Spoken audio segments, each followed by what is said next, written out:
Hello everyone, and welcome to this lecture titled Voltage, Current and Resistance, and it also has the subheading of Ohm's Law.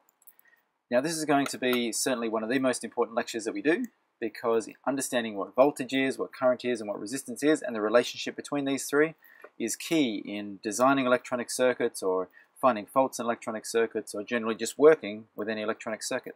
In fact, every time that I design something such as a circuit like this, I need to be implementing what's called Ohm's Law, and I'm thinking about voltage, current, and resistance. So let's have a look at these terms and then use a bit of an analogy to try and drive this theory home. So here's the three on this page. Remember, you can download this as a PDF and print it out and, well, learn from it. So voltage is the pushing force that is pushing electrons through the circuit. This pushing force is known as the electromotive force, which comes from such things like batteries and power supplies, and voltage is given the letter V and is measured in volts. So in a circuit, when we're doing some calculations, we'll say, okay, here's V, and then we'll say this is V is this many volts, 10 volts or 3 volts like a battery like this, and we'll be doing loads of calculations with that a bit later. Now we have a couple of ways of representing that on paper. So sometimes we do it like this. So we have this shorter line. Remember when we dealt with the theory of batteries? That shorter line there represents the negative of the battery, and the longer line represents the positive. And sometimes you may see it in circuits like this, where it just doubles up on that to show you that there's multiple batteries connected there. Now, resistance is the opposing force that is trying to slow down the speed of the electrons. We have a couple of symbols for them. In fact, I'll grab a highlighter here. A couple of symbols there. This one is known as the European standard symbol, and that's the one that I generally default to. I'm in Australia, and I don't know, it's just the one that I've been used to. I know America uses this a lot, or from what I've seen, America uses that one a lot. It means the same thing. So that's our symbol for the resistor. Resistance is given the letter R and is measured in ohms. And we'll deal with this in just a moment's time. In fact, ohms, we give it this Greek letter here for omega, and that's how we represent ohms. So that'll be coming up very shortly. Now the last one is current. Now the combination of the pushing force, which is the voltage, like a battery in this case, and the opposing force, the resistance, results in a certain speed that those electrons travel through the circuit. If we could sit in front of a piece of wire, so let's pretend this is a piece of wire right here, and then we had a magnifying glass, just like I've got right here, and we were to count the number of electrons traveling through that piece of wire. So let's say we've got negative of the battery here, positive here. Those electrons would be running through there really, really quickly from negative through to positive. So if I was to have a look and count and go 1, 2, 3, 4, 5, if I was to count them and then time it for a second, I could figure out how fast they're actually going per second, and we call that current. Current is measured in amps, and it's given the letter I. So that doesn't look like much of an I, but that is an I right there. So putting it all together, here's our voltage, which is like from the battery. We then connect that up with some wire to some kind of resistance, which could be a light bulb, it could be a mobile phone, it could be all sorts of things, what we could represent with that resistance. And then we complete the circuit by bringing around here through to the positive. Now, inside that battery there, due to chemical action, we've got all these electrons building up on the bottom terminal. And if we've got a complete circuit for them to travel through, they're going to travel through the circuit, going through this copper wire, through that resistor, which slows them down a bit, to the positive. And then due to chemical action, it just keeps repeating the process, going around and around and around. So, voltage, pushing force, resistance is the opposing force trying to slow it down, and overall we get a certain speed of electrons, and that's what we call current. Let's talk about current a bit more. Current is measured in amps, but what exactly is an amp? Well, first we need to look at a single electron. So remember how we dealt with atomic theory, with each individual tiny atom having protons in the middle, and then around that we've got these electrons. If we were to zoom in on one single electron, on one single atom, we would find that it's got a tiny little bit of charge. In fact, the charge is so small that it's 0.00000000000000000001602 coulombs. It is infinitesimally tiny, the amount of charge that one single electron has. So what we need to do is get a whole big bunch of these electrons, so all these atoms coming together with all these electrons on them.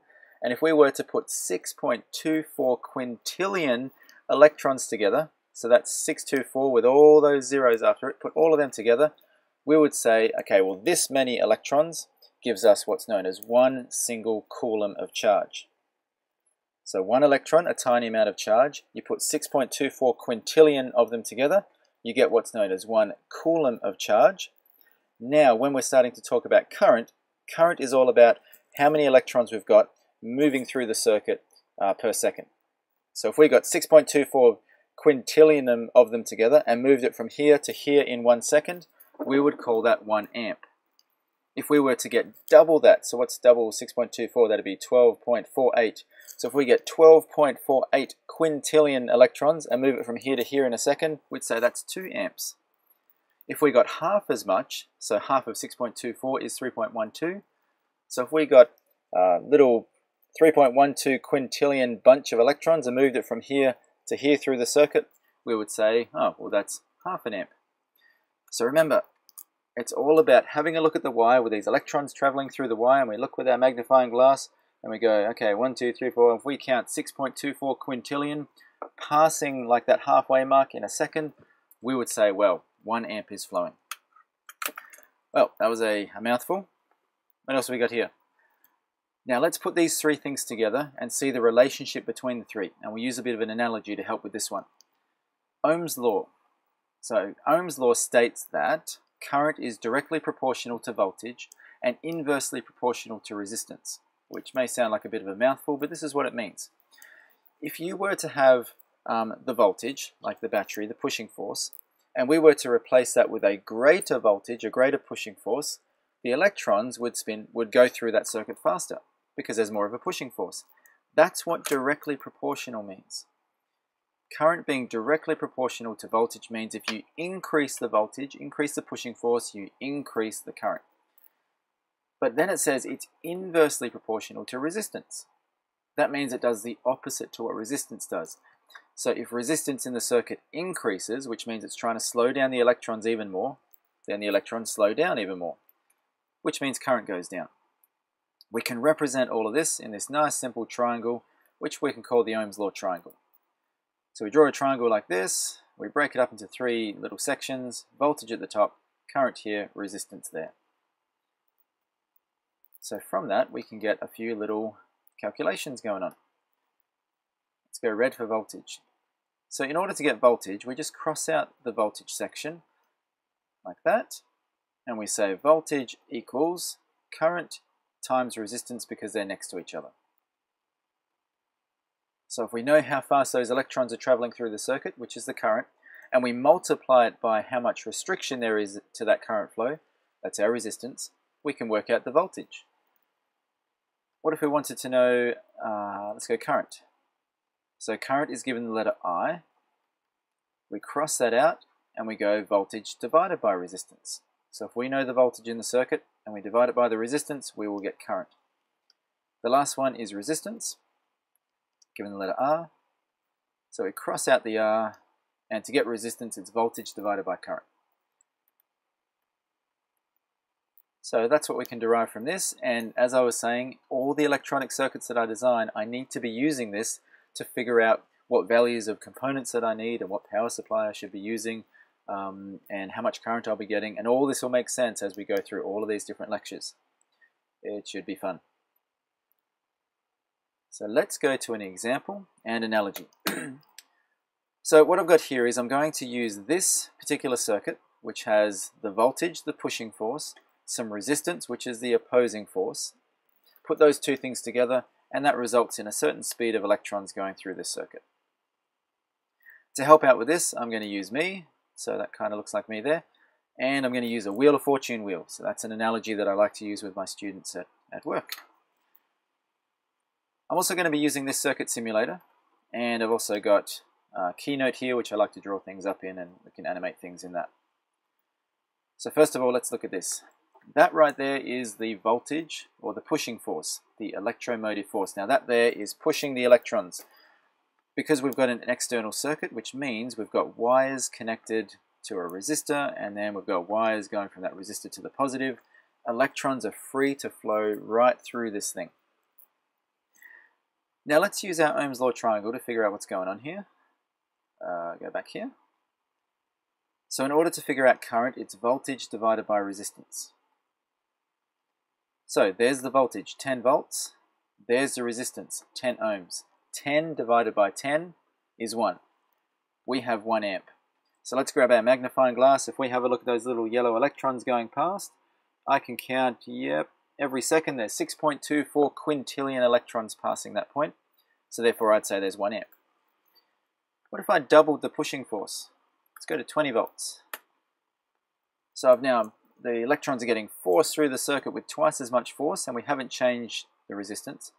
Therefore, we're going to get twice as much current. The electrons will travel twice as fast. So I count 1, 2, 3, 4, 5, 6, 7, and every second I'm getting, what was it, 6.24 times 2, so 12.48. So I count every second 12.48 quintillion electrons passing a point in a second. I'd say, well, there's 2 amps.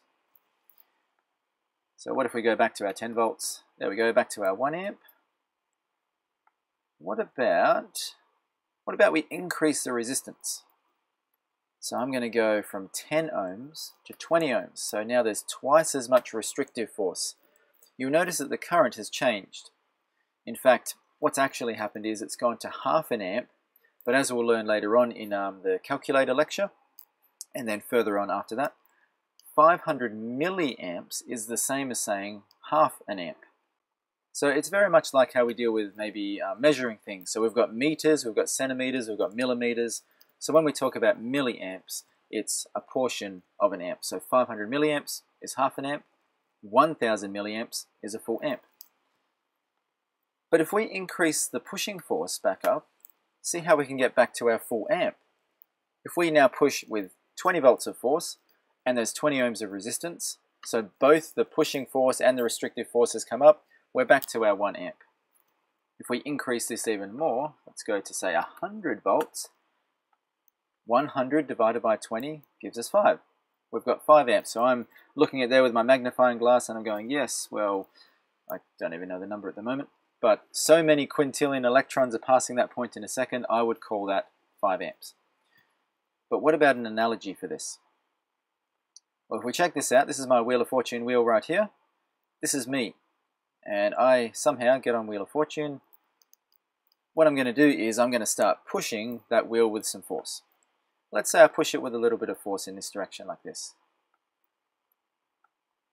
So if I was to push down on that wheel, it would start to spin around. Now, if we break this up into segments as I have, and each one of these segments have 6.24 quintillion electrons in them, we would say each one of those segments has 1 coulomb of charge. So if I spin this with so much force, and have a look at that little ticker up here, if I push it with such force that every second one of those segments passes that ticker. So we'd go 1 coulomb, 1 coulomb, 1 coulomb, 1 coulomb, and every second we say 1 coulomb. Therefore, we would say that is 1 amp flowing. If I was to push with, say, twice as much force, then hopefully you would see this would spin twice as fast. So we'd go 1, 2 every second, 1, 2 every second, 1, 2 every second. Oops, a bit fast there. So if I push with twice as much force, it will spin twice as fast. Therefore, 2 of those segments will pass every second. So we would say that it's 2 amps. If I push again with even more force, hopefully you can see what's going to happen. It's going to spin even faster, and therefore we might get 5 of those passing every second. So that'd be 5 amps. Now, what about the restrictive force though? What's the opposing force here? Well, think about the bearings. So we've got bearings over here. If those bearings were really well lubricated, there'd be very little resistance. So for even a little bit of pushing force, this is going to spin quite fast. But if I was to, I don't know, let's say whoever maintains the Wheel of Fortune wheel did a really bad job and they weren't maintaining it properly, and the bearings got all rusted and the lubrication was all gluggy, then even if I push with that same amount of force, there's more resistance there, it's not going to spin as fast. Even though I'm still pushing with the same force, there's more resistance in there because of the bearings being not very well maintained, so it spins slower. So that's what's happening with this circuit here. If we increase resistance, oh, that was too much, then it's going to, even if we're pushing with the same amount of force, the resistance has gone up, the electrons can't travel as fast through the circuit. So current is all about the way up between how hard we're pushing and how much there's restriction or how much there is opposition to that. Now, one last thing I want to show you here is, let's pretend that there was this other contestant and he didn't really know how to play the game. He thought that when I was pushing, he needs to push as well. If he was to push with the same amount of force as I'm pushing at the same time, hopefully you can see this wheel will not spin at all. Because we're both opposing each other by the same force, the wheel just stays where it is. The same thing with our electronic circuits here. If I move that down a bit, get rid of that, and get another power supply, and I'm going to connect this one up. I'm going to connect this up so it's opposing the original one, which means it's going to try and push electrons in the opposite direction. How do I get out of that? There we go. And I'm pushing by the same amount. There we go, 100 volts, 100 volts. See what happens? There's no current anymore because this negative is pushing electrons in this direction, while this negative is pushing it in this direction by the same amount, so it doesn't actually get anywhere. So that's another key thing with our electronic circuits. There has to be a difference in potential or a difference in the pushing force in order to get anything happening. But if I was to push harder than this guy over here, maybe like this, so I'm pushing with a lot of force this way, he's pushing with a little bit of force that way, overall I'm going to win out and it will spin in that direction. So that's kind of like this going down to maybe 10. So I'm pushing with lots of force in this direction, he's pushing with a little bit of force in that direction. Eventually I win out, but I wouldn't get as much current, or I wouldn't get as fast as electron travel if he wasn't trying to mess me up. So let's get rid of him, connect it straight up, and we're back to the full 1 amp. Alright, so that was a bit of a lecture there. So we learnt about voltage, it's the pushing force, resistance, that's the opposition or the restriction. And then overall out of those two we get a certain speed of electrons which we call current. Voltage is measured in volts, resistance is measured in ohms, and current is measured in amps. The harder we push, the faster the electrons, so the more current. The more restriction there is, so the more resistance, then the more we're opposing those electrons, we're slowing them down, so the less current. And that's exactly what Ohm's Law says about the whole thing. So hopefully you enjoyed this lecture. Download the PDF if you'd like, and have a go at the quiz, and hopefully you get them all correct. Thank you, guys.